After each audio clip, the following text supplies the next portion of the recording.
جیسے ہی زارون شفق کے پاس جا پہنچتا ہے اور اپنے بچے کو گود میں لیتا ہے، اس سے پیار محبت جتانے لگتا ہے، تو زارون اپنے بیٹے سے باپ کی شفقت کے بعد شفق سے گھر آنے کا تقاضا کرتا ہے اور اسے کہنے لگتا ہے کہ شفق تم گھر چلو، وہ تمہارا اپنا گھر ہے، میں تمہارا شوہر ہوں، مجھے تمہاری ضرورت ہے، اور مجھ سے زیادہ میری والدہ یعنی عذرا خاتون کو تمہاری سب سے زیادہ ضرورت ہے، وہ تمہیں ہرگز نہیں بھلا سکتی، وہ تمہیں لمحہ بلمحہ یاد کرتی ہیں اور مجھ سے کہتی ہیں کہ تم شفق کو گھر لے آؤ۔ پہلے تو شفق زارون کی ساری باتیں خاموشی سے سنتی رہتی ہے، بعد میں جب زارون خاموش ہو جاتا ہے اپنی بات مکمل کر کے، تو شفق کہنے لگتی ہے کہ نہیں زارون، میں اس گھر میں ہرگز نہیں جا سکتی، کیونکہ آپ اچھے سے جانتے ہیں کہ اس گھر میں میری عزت پر تہمت لگائی گئی تھی، مجھ پر کیچڑ اچھالا گیا تھا، تو اس گھر میں میرا اب رہنا اور اس گھر میں میرا داخل ہونا بھی اب مناسب نہیں رہا۔ زارون شفق کی یہ بات سنتے ہی اسے منانے کی کوشش کرتا ہے کہ شفق اب میں ہوں نا تمہارے ساتھ، میں تم پر کوئی تہمت نہیں آنے دوں گا،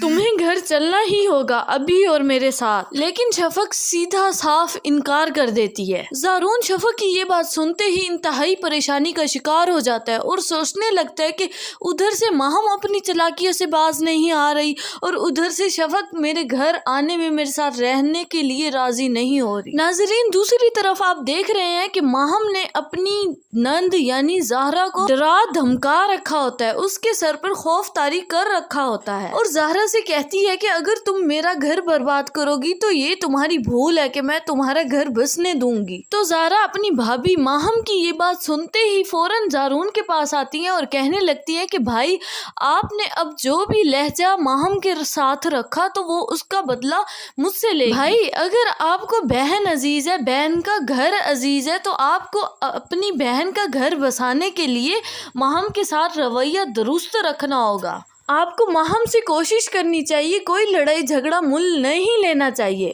کیونکہ اس کا ازالہ اب آپ نہیں میں دوں گی۔ سو ویئرز، آپ کی کیا رائے ہے کہ زارون اپنی بہن کا گھر بچانے کے لیے ماہم کے ساتھ رویہ درست رکھے گا اور اس سے کوئی لڑائی جھگڑا نہیں کرے گا؟ اپنی قیمتی رائے سے آگاہ کرنا مت بھولیے گا۔